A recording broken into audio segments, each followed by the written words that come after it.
So,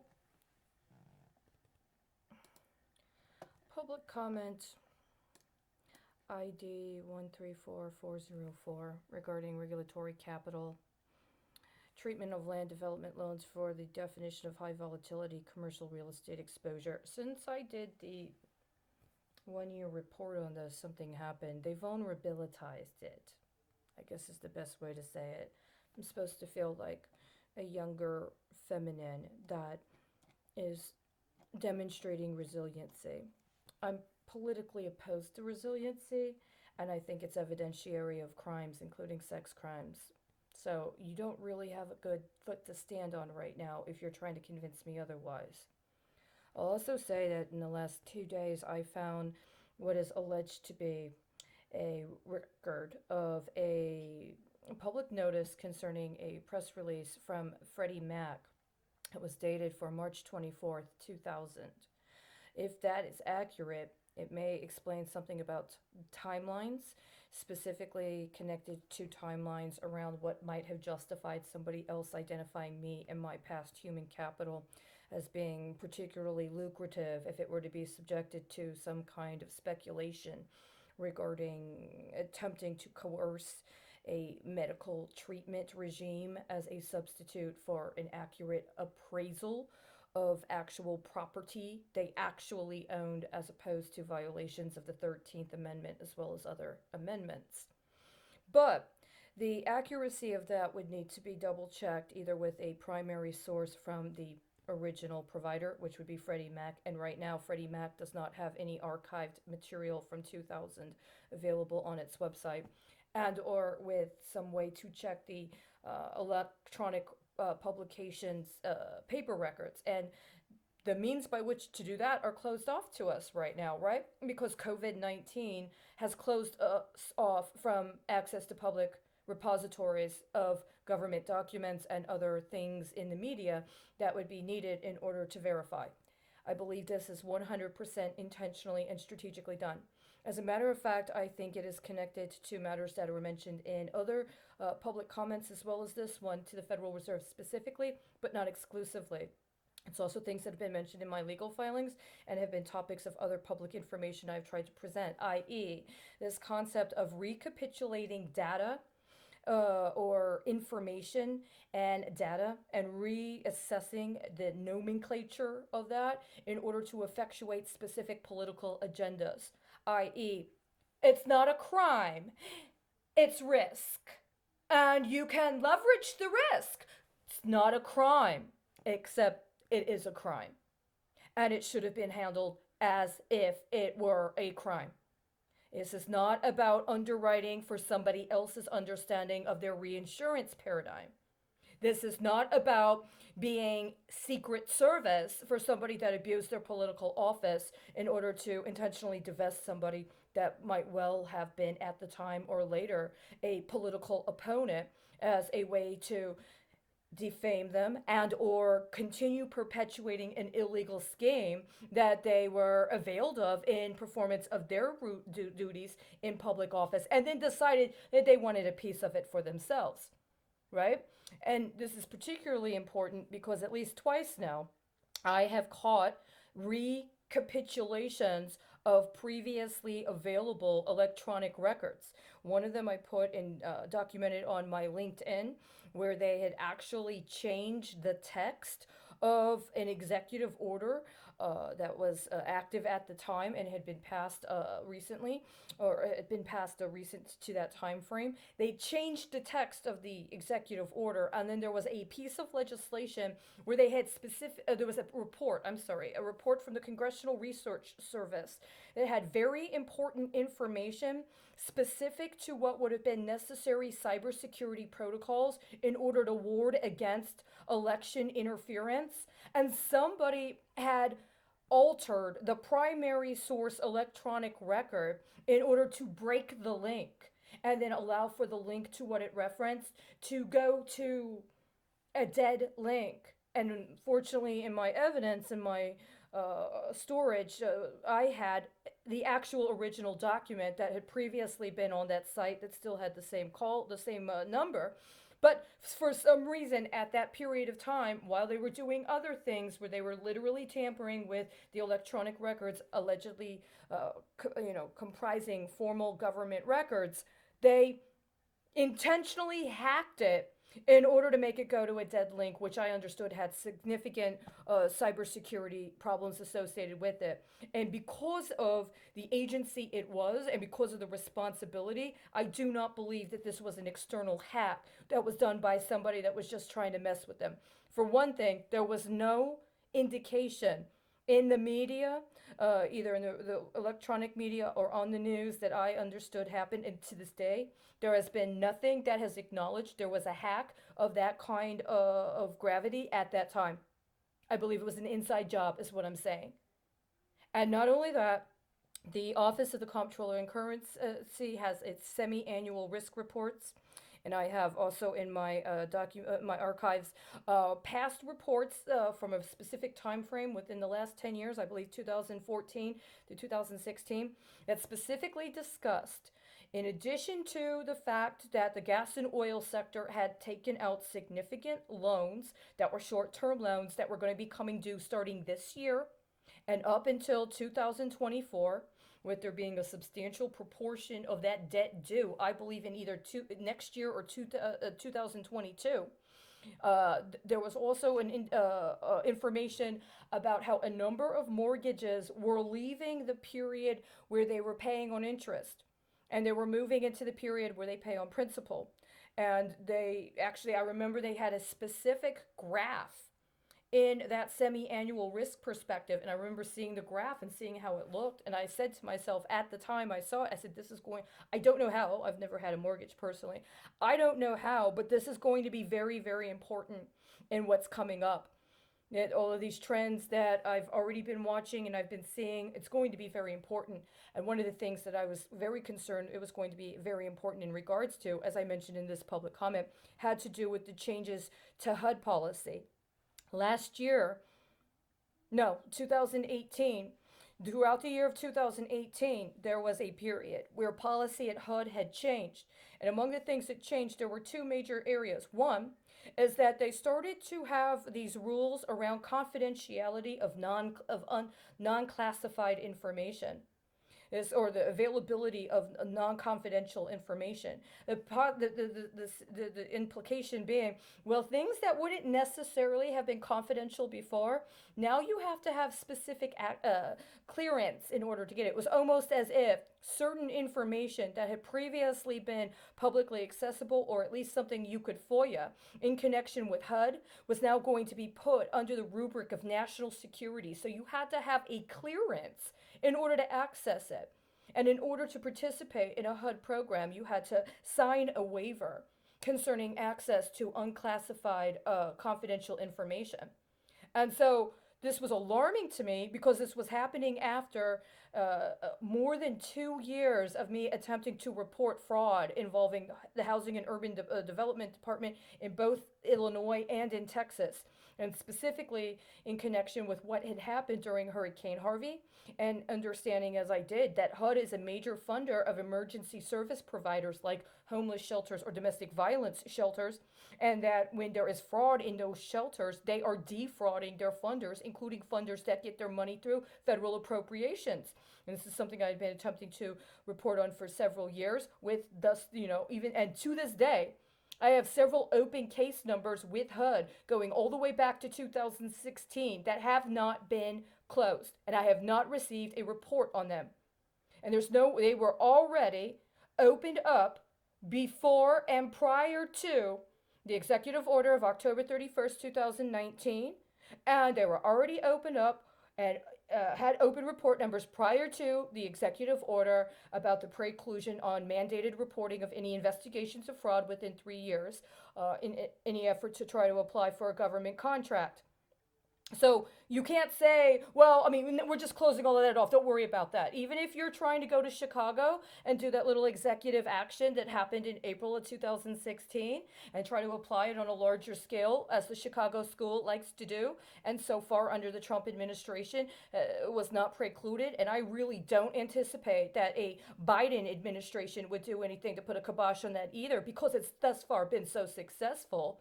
It's not constitutional. It's not legal. And what's ended up happening is, in the meantime, the last time I checked, about 2 months ago, I believe, actually, it was around the time 3 months ago when the 1 year on this came up, I went back and I checked through the Office of Comptroller Currency's semi annual risk perspective in order to confirm that information. And when exactly was it the time frame during which housing mortgages were going to start to come out of the period regarding payment on interest and go straight into principal? That's not there anymore.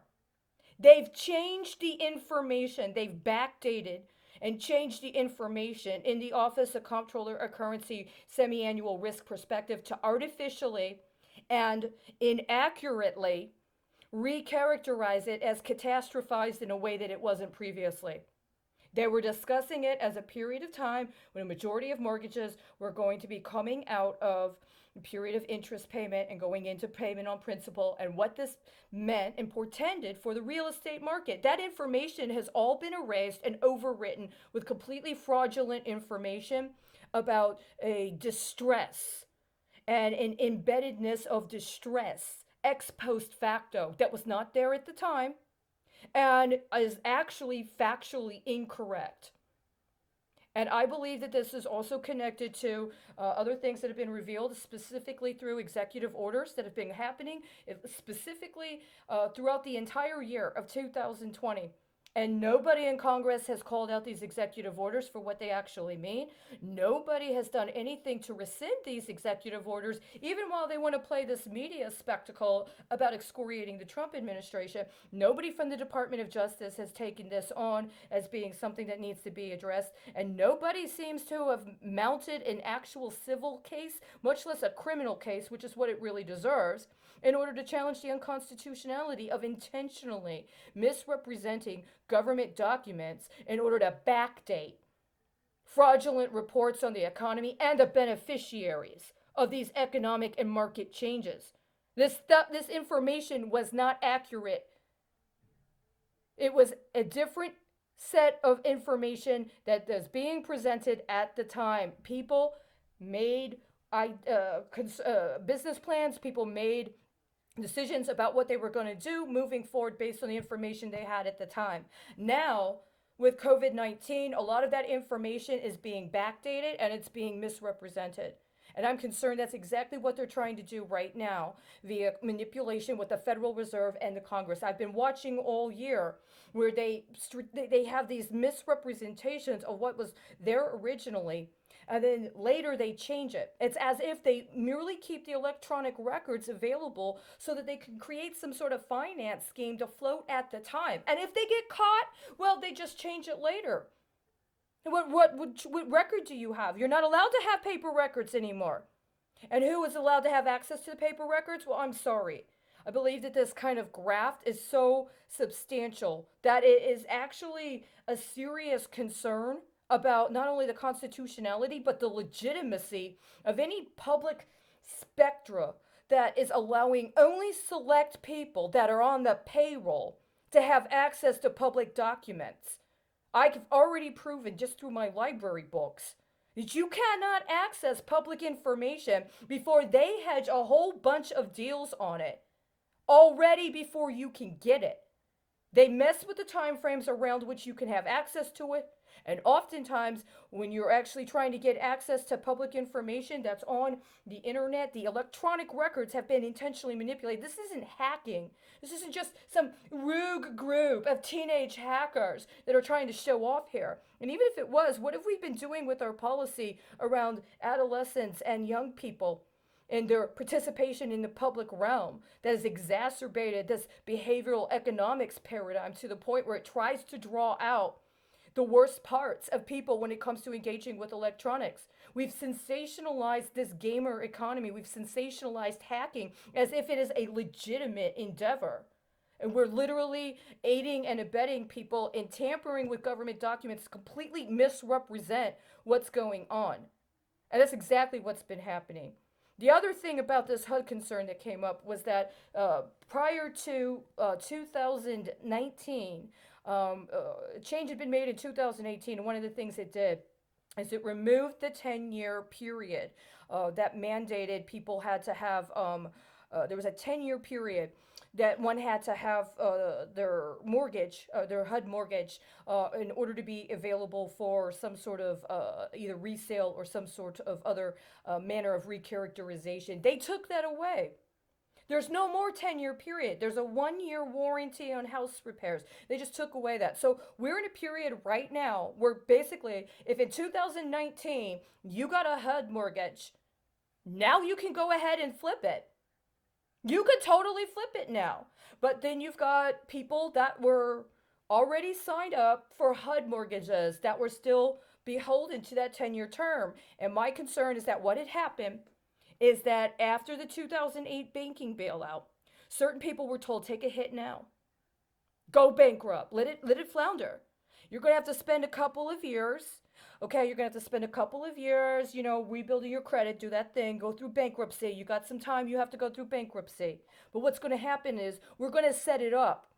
And in a couple of years, we're going to tank the economy. And when we tank the economy, you're going to be able to pick up a lot real cheap if you play it right.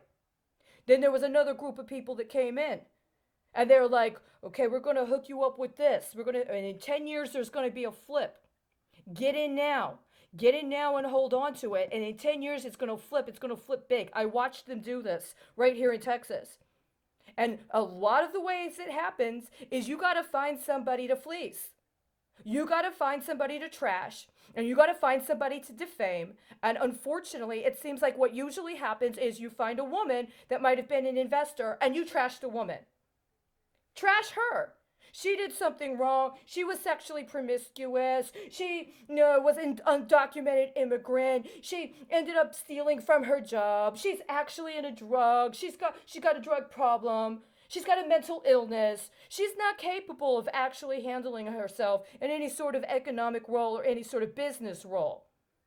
And so when the time comes for the investment to turn over, she's out. Not only is she out, but she owes a lot of money for contrived reasons like medical bills or legal fees. And that's exactly what they've set the entire country up. And I'm sorry, I think that's exactly what they've set the entire world up for. And so then the question becomes, well, who bought a HUD house last year before COVID-19? And at what point are we going to start seeing people start trying to flip them, right? I mean, how long do you have to sit on it before you're going to be eligible for making that transition and that flip? And in the meantime, we're in this situation where we're being acculturated to allowing them into our private spaces and making our private spaces commercial spaces without any sort of protection around when or at what time or in what manner they think they're allowed to commercialize their access to our private spaces. You see, the problem is if you're somebody that resisted it 10 years ago, you're supposed to have accepted your old life no longer is available to you. They've already taken it. They've already made it into a package for somebody else and moved on. You're supposed to just accept the next thing that comes along. Well, see, if I'd accepted what they offered me in 2017, I would have had access to a market where people were coming out of the period of paying on interest and going into the period of paying on principal, when they had a specific calibration of market dynamics around what it meant to buy a house. I made a business plan at that point in time, but my ass got kidnapped and I was taken out of that round because I wouldn't agree to do drugs and then redistribute the drugs that I had been given. Now where are we? Well, now I'm distressed. I'm distressed and I have to go into the market and I have to compete with other distressed people. Is that why instead of dealing with HUD now, I'm dealing with the World Bank? I'm dealing with a World Bank housing program that's connected to catastrophe bonds that were set up in 2017. Nobody told me I was eligible for that level of financial consideration. Nobody ever acknowledged that, but that's apparently where it is, right? So then why is it that the publicly accessible information right now on the official electronic record of the United States Congress has on it what it does? Who decided that that was acceptable? Because let me tell you, if I use that as leverage to go deal with that World Bank International Housing Fund, that's treason. That's literally treason. Because I know where you want me to invest, right?